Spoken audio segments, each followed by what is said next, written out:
In a nutshell, these sites were ancient hunting sites for trapping wildlife in pits, very similar to the American Southwest here. They were actually large pits, the large stones in a circular area.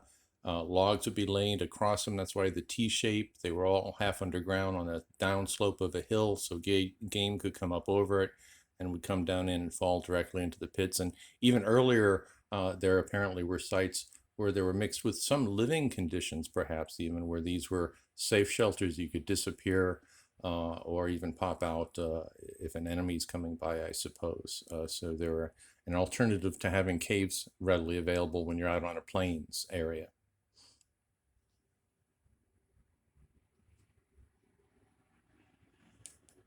To say, seeing the enclosure with a roof, in my eyes, certainly completes it. And because of the lack of preservation of organic material, of course, we can never prove a roof was there, but I do think its presence is a fair and somewhat obvious assumption. Just picture it open in the center Maybe there and was a covered over complete with dirt roof, or and maybe it was rocks, so partial, the but animals to would just me, fall right some, in. if not all of this enclosure was surely covered. And many archaeologists Also also explains why they're agree, all and buried. authorities commissioned artistic reconstructions showing the enclosures of both Karahan Tepe and Gobekli Tepe with roofs. This is an artist's impression of Karahan Tepe, and this is Gobekli Tepe, showing the possible ways the enclosures were covered.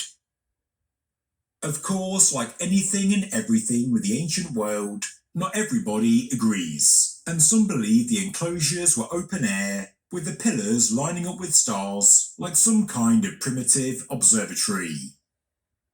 And whilst I do think our ancient ancestors must have taken an interest in the heavens, I look at the framework of pre-pottery Neolithic structures as being more practical. These enclosures were often semi-subterranean, sometimes sunken into the ground at a low point in the settlement, or they were built on the slope of land in the local landscape. If they were observatories, well, surely they're built in the wrong place. And why build the enclosures so close together? To the